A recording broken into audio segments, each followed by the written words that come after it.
Okay, selamat pagi. Hari ini kita akan belajar topik baru, bab 9, poligon asas.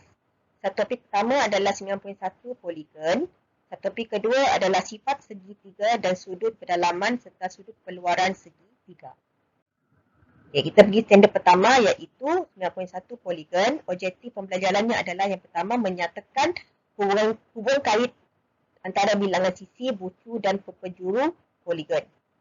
Nombor 2, melukis poligon, melabel bucu poligon dan menamakan poligon tersebut berdasarkan bucu yang telah dilabel. Apakah hubungan antara bilangan sisi, bucu dan penjuru? Okay, hasil daripada aktiviti penerokaan 1 dalam buku teks, didapati bahawa bagi suatu poligon iaitu bilangan bucu sama dengan bilangan sisi. Bilangan penjuru boleh ditentukan dengan mengikut langkah-langkah berikut. Okay, yang pertama, kenal pasti bilangan sisi poligon itu. Kedua, bilangan sisi ditolak dengan 3, katakan hasilnya adalah M. Nilai M tadi didarab dengan 2, jadi kita akan mendapat 2M. Seterusnya, nilai 2M ditambah dengan semua integers yang kurang daripada M sehingga 1. Okay. Ini adalah contohnya. Cari bilangan bucu dan bilangan penjuru bagi sebuah poligon dengan 10 sisi. Okay. Bila diberi bilangan bucu sama dengan bilangan sisi adalah 10, jadi kami akan tulis 10 tolak 3 sama dengan 7. Okay. Jadi maka bilangan penjuru tadi didarab 2 dulu, 7 darab 2. Lepas tu sambungkan nombor tersebut dengan sistem menurun. Okay. Iaitu tambah 6, tambah 5, tambah 4, tambah 3, tambah 2, tambah 1. Jawapan dia adalah 35. Okay. Bagaimanakah anda melukis, melabel dan menamakan poligon? Okay. Poligon dinamakan mengikut bilangan sisinya. Okay. Sekarang kita akan lihat. Di sini ada 10. Okay. Pertama adalah segitiga. Dia ada bilangan 3 sisi. Sisi 4 sisi. Pentagon 5. Heksagon 6. Heptagon 7. Oktagon 8. Nonagon 9. Dekagon 10. Jadi kena hafal nama-nama setiap poligon ini. Okay, bagaimanakah anda melukis, melabel dan menamakan poligon? Suatu poligon boleh lukis dengan mengikut langkah-langkah berikut. Kenal pasti bilangan sisi poligon itu. Tandakan bilangan titik yang sama dengan bilangan sisi. Sambungkan semua titik itu supaya menjadi satu bentuk tertutup. Labelkan bucu-bucu dan namakan poligon itu. Kita lihat contoh. Okay, lukis sebuah poligon dengan 6 sisi. Kemudian labelkan dan namakan poligon itu. Okay, maksudnya kamu lukis pertama kali titik-titik 6 biji titik. Kemudian kamu sambungkan. Okay. Lepas tu kamu labelkan. Jadi, poligon itu ialah heksagon. Sebab 6 sisi kan. Jadi, label dia A, B, C, D, E, F.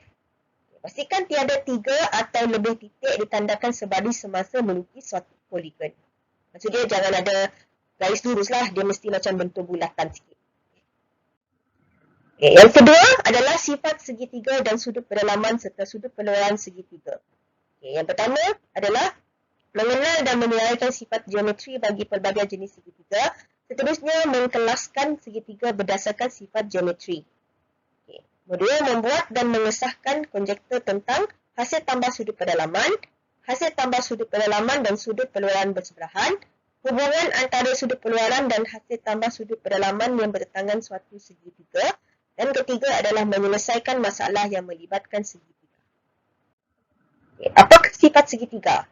Hasil daripada aktiviti penerokaan 2, didapati bahawa segitiga boleh dikelaskan berdasarkan sifat geometri segitiga yang mengikut sudut pedalaman atau panjang sisi. Okay.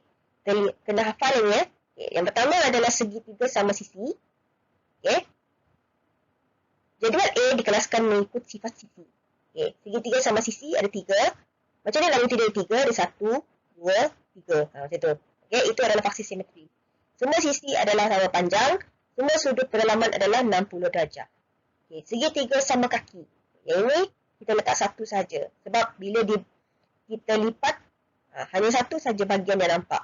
Dua daripada sisinya sama panjang. Dua sudut tapak adalah sama. Yang ketiga, segitiga tak sama kaki. Okay. Yang maksudnya semua sisi dia tidak sama. Okay. Jadi jawapan dia tiada. Semua sisinya tidak sama panjang. Semua sudut pedalamannya adalah tidak sama. Seterusnya, untuk jadual B dikelaskan mengikut sifat sudut. Okey, sudut. Tadi sisi dengan sudut. Okey, segitiga bersudut tirus. Okey, macam ni bentuk dia. Maksud dia tak sama, tak sama, tapi jumlah dia tetap 180. Okay, semua sudut dalam segitiga adalah sudut tirus. Okay, segitiga dia sudut cakar. Okay, maksudnya dua sisi ini sama, tetapi sini saja berlainan. Jadi satu daripada sudut dalam segitiga ialah sudut cakar. Sudut tiga bersudut tegak adalah ada sudut 90 darjah. Jadi satu daripada sudut dalam segitiga adalah sudut tegak 90 darjah. Okay, bagaimanakah anda menentukan sudut pedalaman dan sudut penluaran segitiga? Okay, perhatikan segitiga ini, okay, A, B, C, D. Okay, A tambah B tambah C ialah jumlah dia 180, iaitu sudut bahagian dalam ini, pedalaman.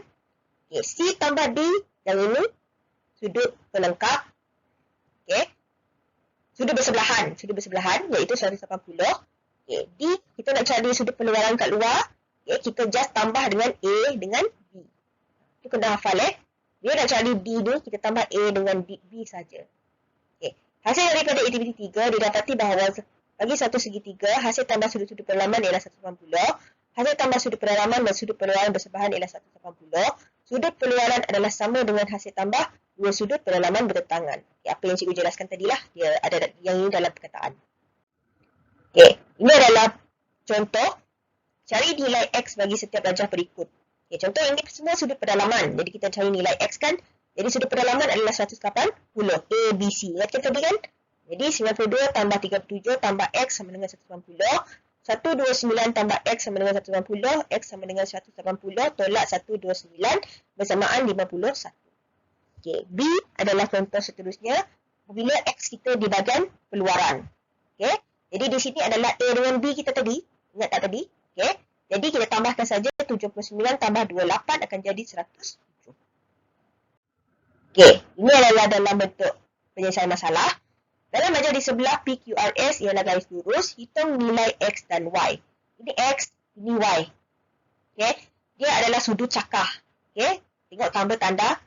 Okay, jadi kita nak cari sudut S ni, kita guna ini. Okay, sudut S tambah 84 tambah 46 sama dengan 180.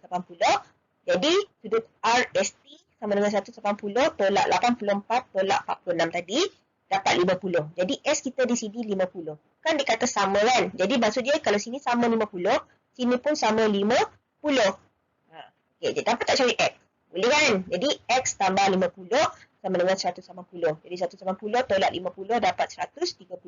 X dah ada jawapan 130. Okay, sekarang kita nak cari Y.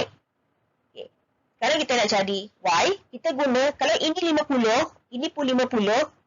Okay, jadi kan semua sudut ABCD di dalam, ingat tak tadi, adalah 180 betul? Jadi kita tolak sini. 180 tolak 50 tolak 50 dapat 80. Maksudnya di sini adalah 80 darjah. Jadi kita cari baki dia saja untuk Y. Jadi Y tambah 46 sama dengan 80.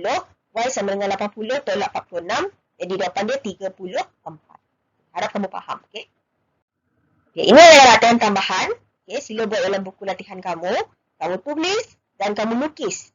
Kamu tulis dan kamu lukis. Dan kamu perlu jawab dua-dua soalan ini. Okey, cikgu akan bincangkan nanti. Okey. Sampai sini saja. Jangan lupa subscribe, like dan share cikgu punya video. Bye-bye.